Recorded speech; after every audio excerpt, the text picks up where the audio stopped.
여러분, 혼의 구원함이 뭔지를 모르는 사람들은 우리 안에 하나님의 영이 있고 새로운 자아가 있음에도 자신의 정체성이 누구인지 모르고 여전히 거짓 자로 내가 그 말씀을 믿고 말씀대로 된 것을 믿는 삶을 살고 있습니다. 안타까운 일이죠. 이 말씀을 이해하려면 먼저 내가 누구인지를 알아야 하는데, 내가 생각하고 느낀다. 내 몸의 상황, 그 모든 것 너머의 의식. 혼이 진짜 나인 것입니다. 영은 깨어나서 하나님의 영과 하나 되어 있고, 그러니까 하나님의 생명이 있음에도 불구하고 우리의 혼이 그 생명 안에 거하지 못하는 자는, 다른 말로 하나님의 생명을 통해서 자신의 정체성이 누구인지를 깨닫고 누리지 못한 자는 스스로 율법을 지키고 말씀대로 선을 행하는 삶을 살려고 애쓸 수밖에 없다라는 것입니다.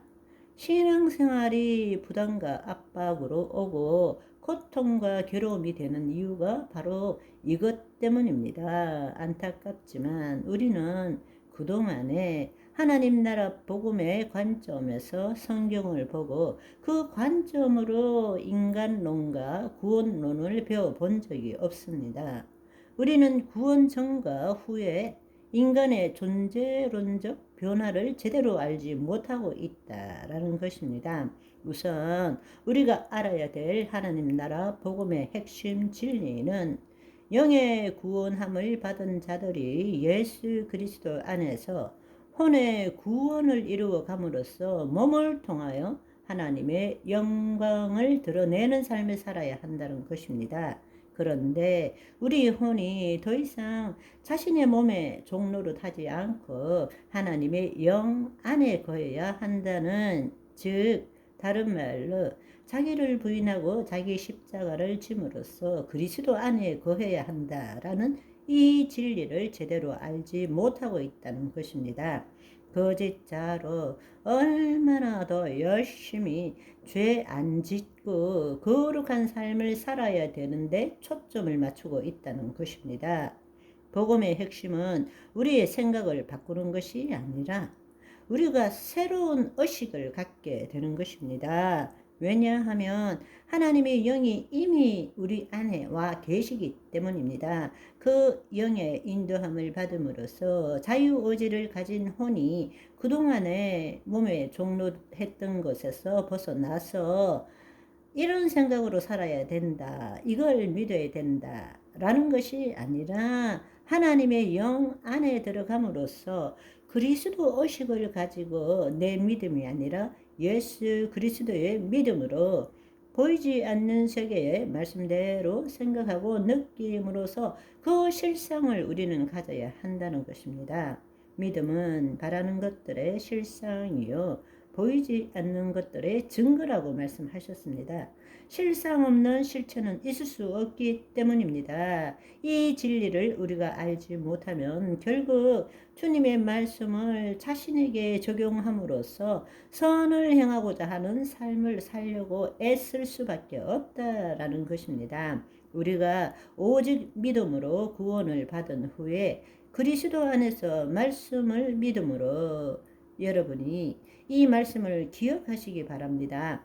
내가 주의 말씀을 믿음으로가 아니고, 이걸 여러분이 구분할 줄 알아야 돼요. 내가 주의 말씀을 믿는 것이 아니고 그리스도 안에서 말씀을 믿음으로 하나님의 말씀대로 살지 못하는 몸을 변화시키기보다는 여전히 거짓자로 말씀을 자신에게 적용하는데 열심을 내고 있는 것입니다. 그러다 보니 큰 틀에서 두 가지 형태의 신앙생활을 하고 있습니다. 진정한 은혜를 누리지 못하고 값싼 은혜 아니면 값비싼 은혜를 누리는 삶을 살 수밖에 없다는 것입니다. 주로 오순절 은사주의 쪽에서 이런 사고방식으로 신앙생활을 하는 경우가 많습니다. 제가 그쪽에서 한 20년 신앙생활을 했습니다. 구원받은 우리에게 약속의 말씀을 주셨기 때문에 그 말씀을 믿으면 주님께서 해 주신다. 아니, 약속하셨기 때문에 해 주셔야 된다라는 사고방식을 가지고 신앙생활을 하는 것입니다. 믿기만 하면 된다는 식으로 값싼 은혜를 구하는 것입니다. 그렇기 때문에 그렇게 믿었는데 말씀대로 이루어지지 않으면 자신의 믿음이 없다라고 생각하고 더 끈질기게 간절히 매달리는 삶을 살게 되는 것입니다. 이런 부류의 신앙생활은 믿음과 기도를 최고봉에 두고 있습니다.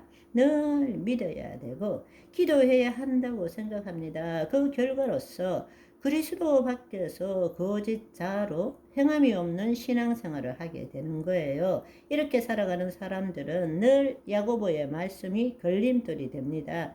왜냐하면 야고보서 2장 14절의 말씀을 보시면 내 형제들아 만일 사람이 믿음이 있노라 하고 행함이 없으면 무슨 유익이 있으리요. 그 믿음이 능히 자기를 구원하겠느냐? 2장 26절의 말씀을 보시면 영혼이 없는 몸이 죽은 것 같이 행함이 없는 믿음은 죽은 것이니라. 그런데 이 부류의 사람들은 믿기만 하면 주님이 약속하신 말씀을 이루어 주신다니까 믿음과 기도가 신앙생활의 최고로 치고 있는 것입니다. 그래서 골방에서 3시간 기도하고 4시간 기도하고 이것이 자랑이 될 수밖에 없는 거죠. 반대로 값비싼 은혜를 누리는 사람들은 말씀대로 살아내야 하나님의 은혜를 누릴 수 있지. 말씀대로 살지 못하는데 어떻게 하나님의 은혜를 누릴 수 있느냐 식의 사고방식으로 신앙생활을 합니다. 아무 일도 하지 않고 믿기만 하면 무엇이 달라지는가? 말씀대로 살아내야 하지 않는가? 하나님께서 우리를 새롭게 하시기 위해서 말씀을 주신 것이 아닌가? 말씀을 믿지만 그 삶을 보면 하나도 변화된 것이 없지 않는가? 따라서 우리는 구원을 받았기 때문에 말씀대로 살아내야 된다. 그야말로 공짜는 없다. 값을 치러야만이 은혜를 누릴 수 있다. 이게 바로 값비싼 은혜를 추구하는 것입니다. 그러나 하나님의 사랑과 은혜는 공짜인 것입니다. 아멘. 오늘은 여기까지. 바이바이.